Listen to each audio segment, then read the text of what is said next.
La mission adaptation, c'est le regroupement de toutes les expertises de nos opérateurs. Évidemment, au premier chef, le CEREMA sur l'adaptation au changement climatique et l'ADEME qui accompagne pour la baisse des émissions de gaz à effet de serre, mais également sur les enjeux énergétiques, économie circulaire, etc.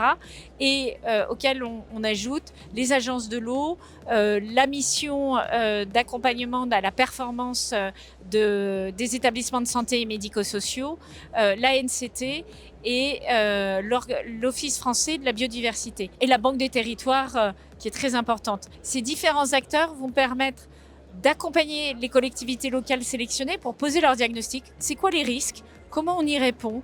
Quelle est la priorisation des actions? Et avec qui on peut monter les projets? Avec qui monter les projets? C'est où aller chercher l'expertise. Et là, vous avez des acteurs comme Météo France aussi qui vont rentrer en ligne de compte. Et puis, où aller chercher les financements? Et là, c'est d'orienter les collectivités locales vers les bonnes enveloppes et les politiques publiques portées par l'État.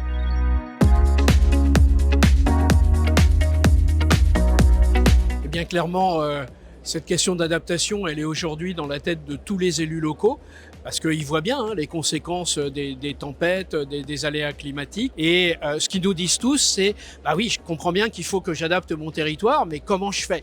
Et ben, comment je fais, c'est le sens justement de cette mission adaptation, c'est de mettre en place des personnels sur le terrain, dans chacune des régions, qui puissent répondre à leurs questions et puis les aider effectivement à mettre en place une stratégie d'adaptation. Effectivement, Pascal l'a très bien dit, en fait cette mission, c'est d'abord se mettre dans la peau de la collectivité pour les accompagner dans leurs besoins, dans leurs projets.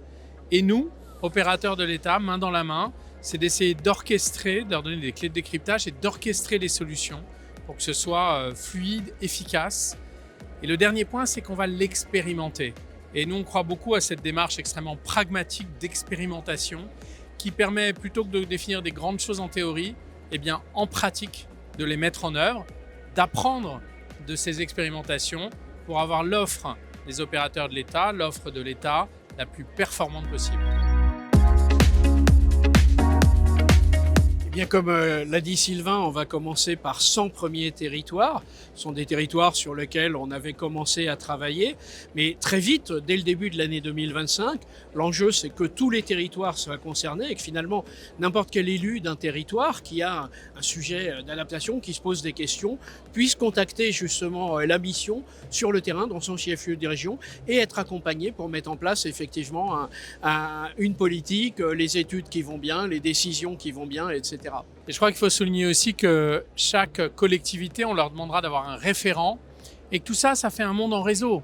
Ça fait des gens qui s'interrogent dans chaque collectivité avec les opérateurs de l'État que nous sommes, qui s'interrogent sur quelle est la meilleure réponse à apporter pour que les investissements soient les plus justes, les plus efficaces.